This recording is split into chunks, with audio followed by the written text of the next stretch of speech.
Как делать ламинирование самой себе? Насколько безопасна такая процедура? Меня зовут Евгения Максимова. С вами рубрика Crash Lash Test на канале для бьюти-мастеров «Про взгляд».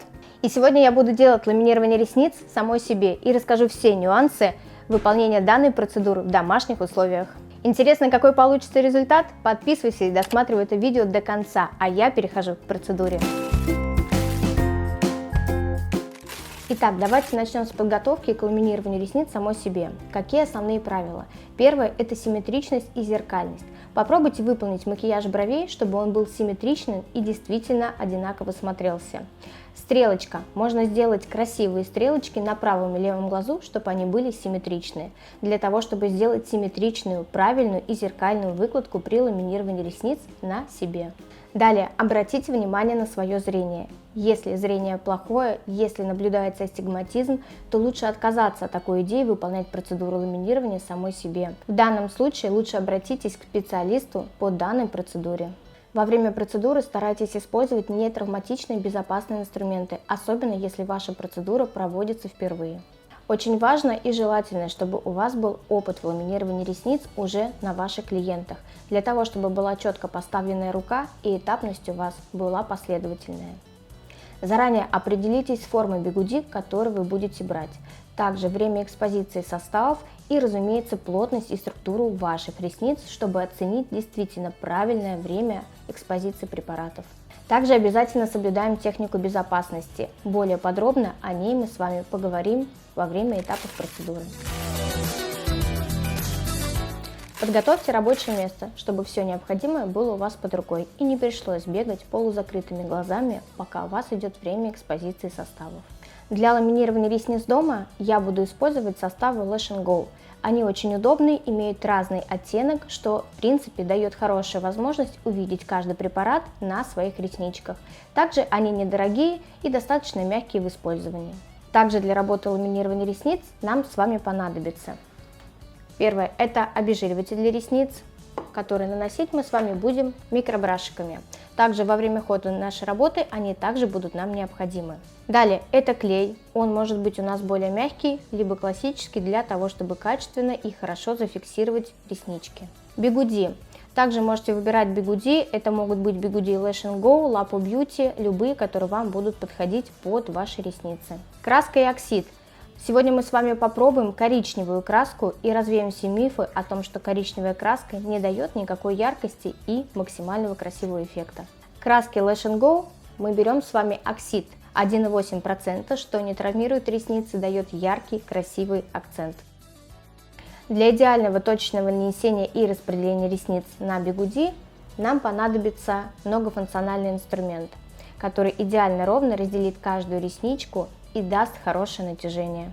Также наносить составы и краску мы с вами будем кисточкой искусственной от Lash & Go, которая идеально делает линии и дает яркий красивый результат.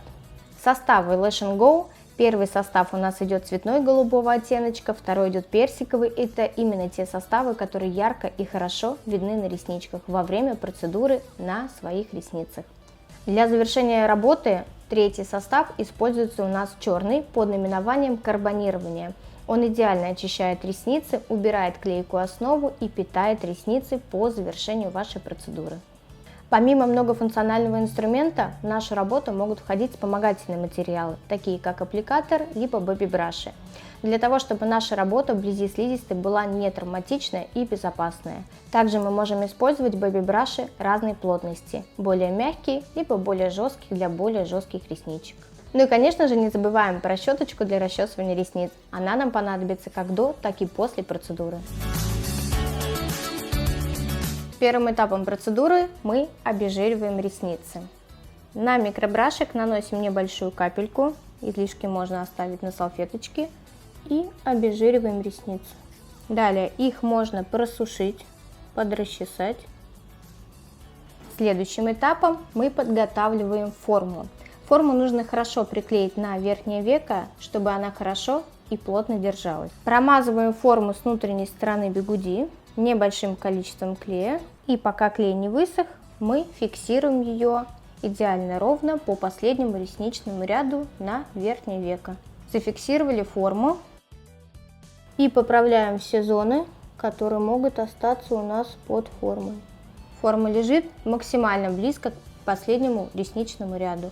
Также все ресницы должны лежать на форме и не быть спрятанными под ней. Промазываем клеем небольшой участок. Я начинаю работать с внешнего угла, чтобы моя процедура и мои ресницы были симметричны друг к другу. Минимум тратя время на фиксацию, максимум стараемся потратить на разделение. И так же, как для процедуры ламинирования ресниц на клиентах, мы идеально ровно разделяем реснички от корня до самого кончика.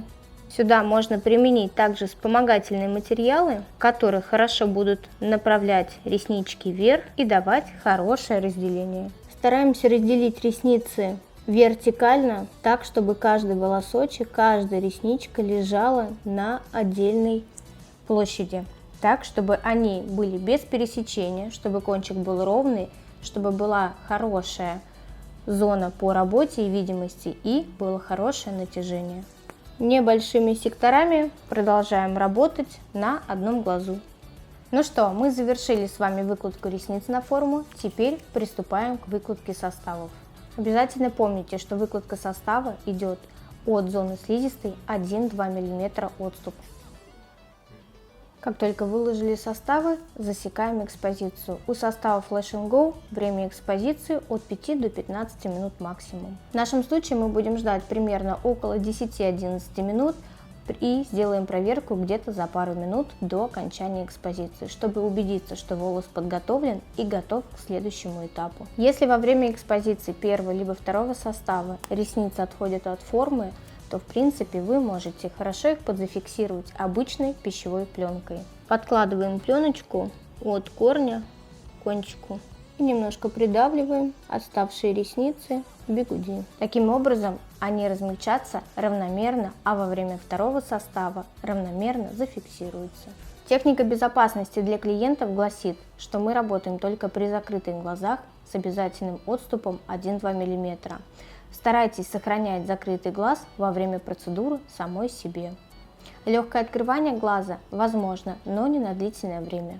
Ну что, время экспозиции состава у нас завершилось. Мы выдерживали 11 минут, заранее сделали проверку за 1 минуту до окончания экспозиции. Пленочку я уже заранее убрала. Теперь с помощью сухой ватной палочки круговыми движениями мы убираем состав зоны ресниц.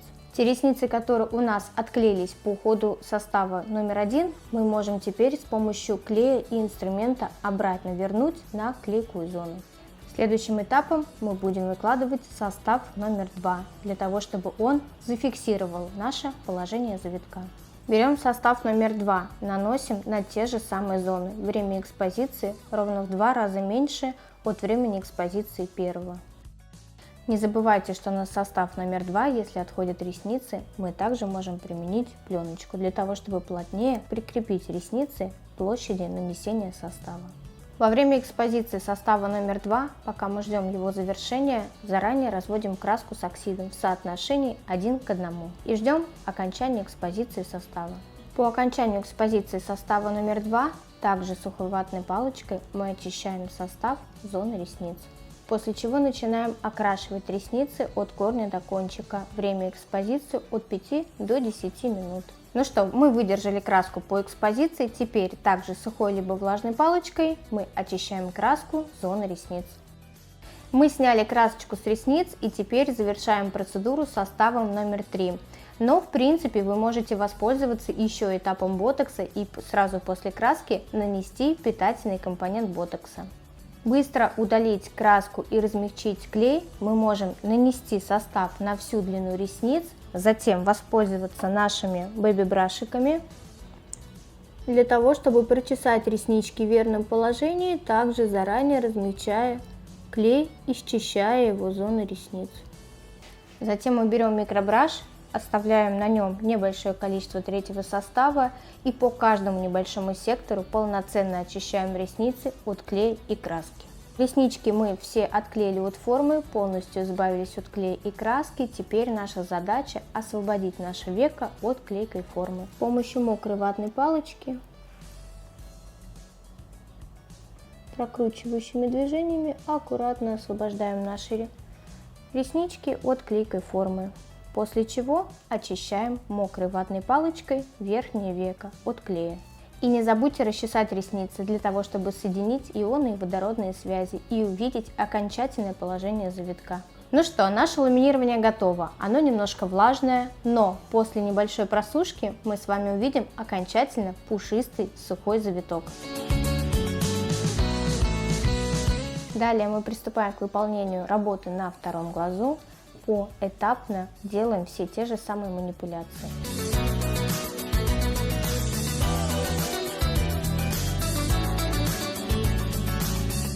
Ну вот и все. Напишите в комментариях, как вам результат. Если у вас остались вопросы, задавайте, с радостью на них отвечу. Подписывайтесь на канал Про Взгляд, здесь еще очень много интересного для бьюти-мастеров и не только. Всем пока-пока!